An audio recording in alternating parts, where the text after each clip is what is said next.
Like most teachers, I have a long to-do list. Unfortunately, probably like most of you, there are a lot of important items on that list that never seem to get to the top.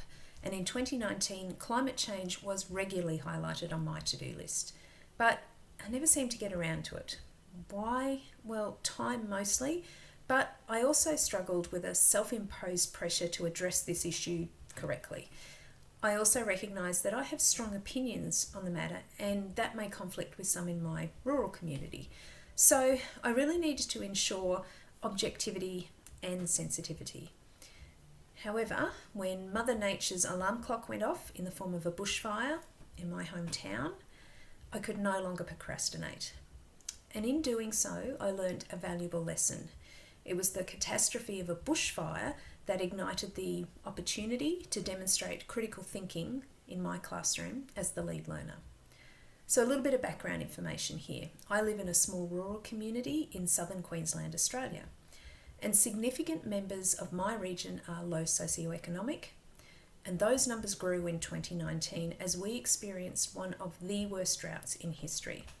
So let me put this drought into perspective. My town, Stanthorpe, was literally running out of water. In September 2019, the council predicted that without significant rain, the town water supply would be used up by Christmas. And spoiler alert here, that actually happened. So long-range weather forecasts suggested no significant rain for nearly 12 months. Now, when your hometown is surrounded by dry bush and there has been no significant rain for months, you know that you are terrified if the smell of smoke appears. And on Friday, the 6th of September, we had what the weather department officially calls catastrophic winds. It's an actual term. And you just knew that any hint of a fire would equal devastation. So I was teaching my final lesson for the day and we could smell smoke in the classroom. And these are farm kids. They know that smell, and they know that smell in those conditions is bad. It's really bad.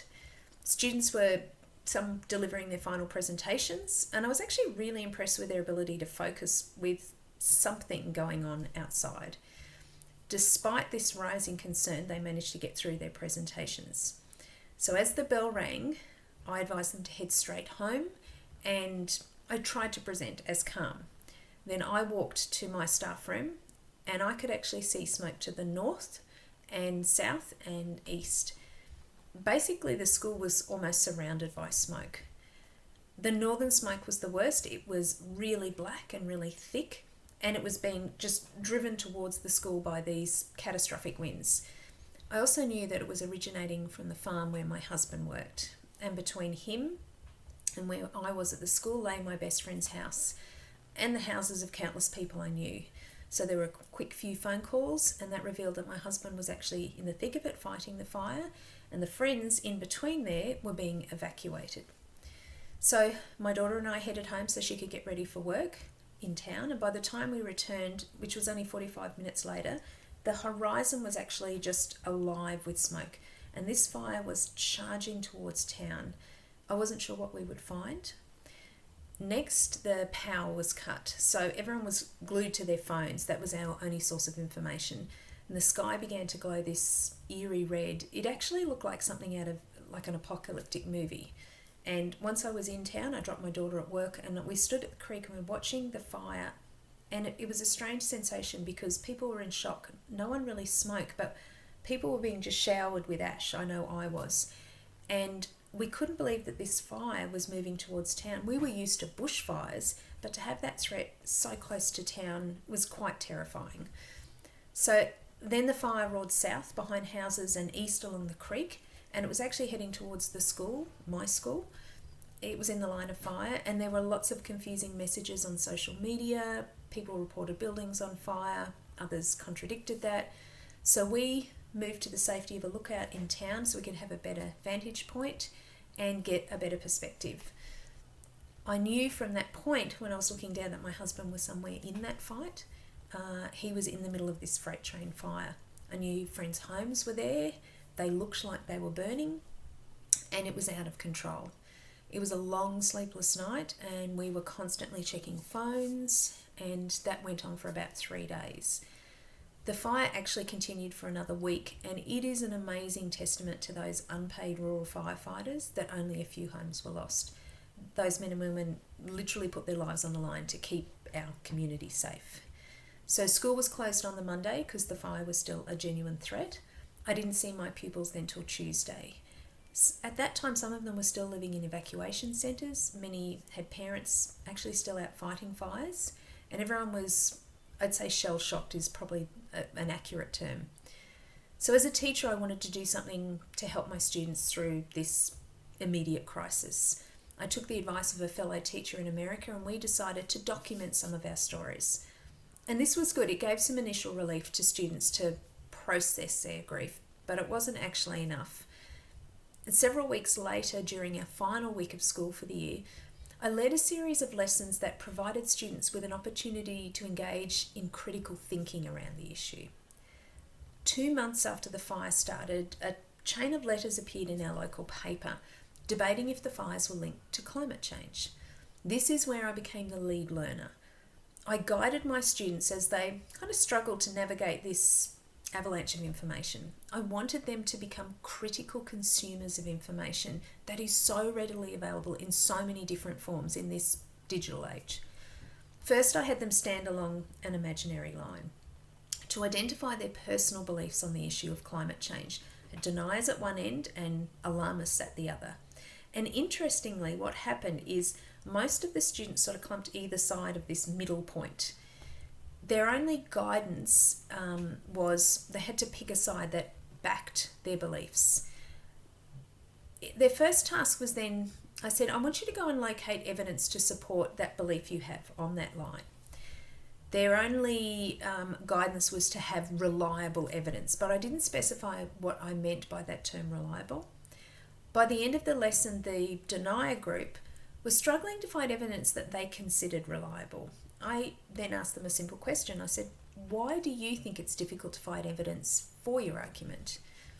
Maybe there isn't any, suggested one.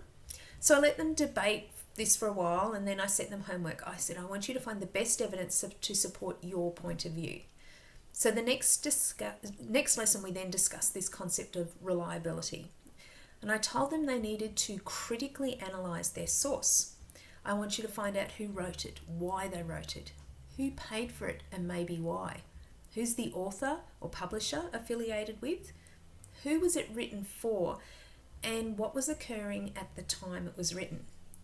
If this source was going to be their authority, if it was going to be the thing that would determine their beliefs and then maybe their actions, they needed to know it was trustworthy.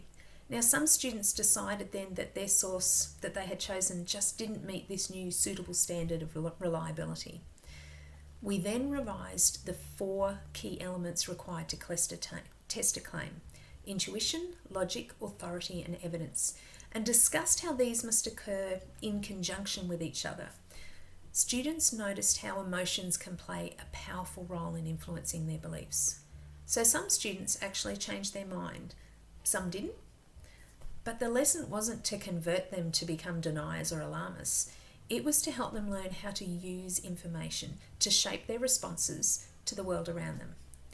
For example, one student found an emotive newspaper report with key quotes from an expert denying climate change. However, when they investigated the expert, he was found to have links to an industry that would benefit financially from government policy that denied climate change was occurring. The learning intention was to model how to test these claims with an event close to their heart, so they could apply that to then future events. Well, it didn't take long for Mother Nature to provide yet another learning opportunity. During the COVID-19 pandemic, there has been another avalanche of information, many of it conflicting, that wasn't just about long-term safety, but short-term survival. Knowing where to access reliable information and using logic, evidence, gut instinct are valuable tools that young people need, especially when they're processing this information at home without the support of a lead learner to drive the discussion. We need to support students by providing them with rich, engaging evidence that offers a range of perspectives and show them how to critically analyse and evaluate that evidence. They need to get this taste for high quality evidence so they can seek it out and they can recognise it outside of the classroom. We need to teach claim testing skills in the safety of a school environment so they can logically be applied outside the classroom. And we need to train our students to be critical thinking soldiers so they can fight this war against false information and learn how to draw logical conclusions so they can build a better future for us all. Thank you.